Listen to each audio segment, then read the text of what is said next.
Hello, welcome to another video, and today we have another bike in the fleet.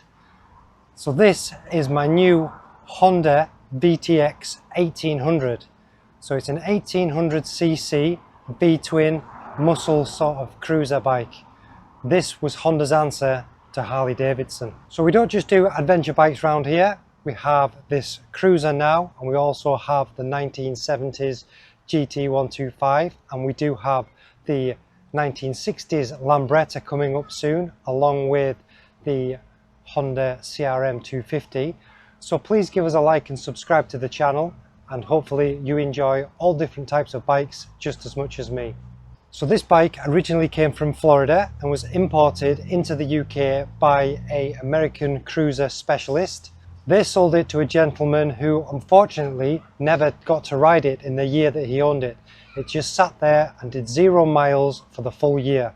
Now this bike will have been serviced when it came into the country, but because it sat for a year, we're going to give it a service soon, so watch out for that video.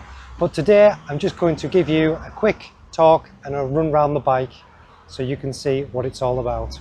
So this bike is the Neo Retro model, and you can tell that mainly by its looks. The engine and things are the same, but it's the front mudguard, or fender if you're American, and the rear fender, which swoops all the way down and round. And then the back LED lights are different on this model. They're much more futuristic than the other VTX 1800s. Now this bike has Cobra exhaust system, so it is very loud, but that's just the way we like it. And it's running the running boards for your feet and the rocker type gear selector. So you can change it just like normal with your toe at the front, or you can also change up the gears using your heel. This bike is water cooled, so it has the reservoir hidden behind a little chrome cover and a big radiator up front. And one of the unique things about this bike is it has linked braking. So when you push the rear brake, it does the rear brake, but also the middle piston of the 3-piston front brakes. So the front brake does the outer 2 pistons and the rear brake does the center piston. Unusually, the brake pads on the back are exactly the same brake pads as the ones in the front. The calipers are the same size, but you have 2 on the front and just the 1 on the back. It's shaft driven, so there's no chain or belt to worry about, but we do need to change the oil in that every now and again. That just takes about 200 ml or 180 ml of gearbox oil to be precise. It's got a 180 rear section on a 16-inch rim on the back, and the front is a 150/80/17. So the tyre sizes are another thing that differ with the different models of this bike. So the custom and the F model and things can come with different size wheels and tyres.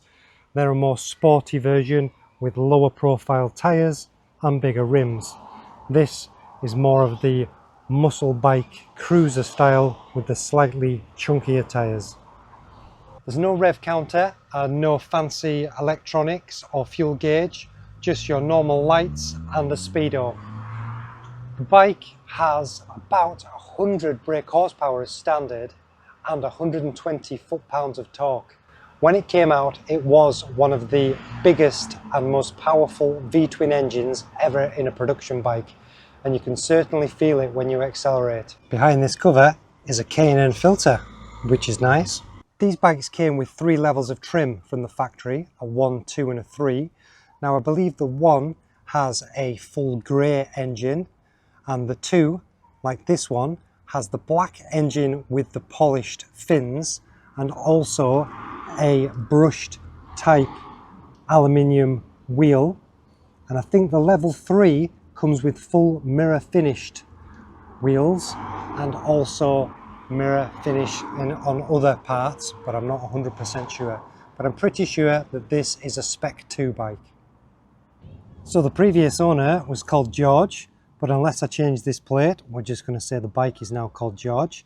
And it did come with this private plate E1 FTW Now, I thought FTW might have been for the win, but if you know in the biker scene and it does not stand for that, let me know in the comments if you know. Right, I've turned noise cancelling off for this because here comes the noise.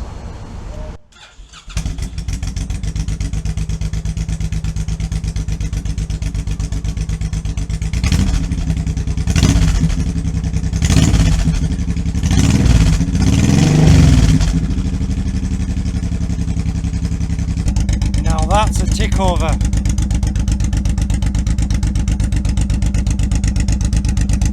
At the moment we do have the passenger seat and sissy bar on there, and we do have the rear Cobra foot plates for passengers' feet. If we decide we're not going to take a passenger on this bike, we can take these seats off, unbolt this seat from that seat and take this rack off, and then just have the open rear fender and the single seat. So we may do that just to change the styling and the look of the bike if I'm not going to be taking a pillion.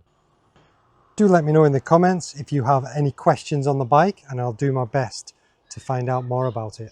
I hope you've enjoyed that little walk around the bike, and I look forward to getting it serviced and going on some adventures and bike nights and things with this soon. Thanks very much for watching. See you next time. Cheers. Bye bye.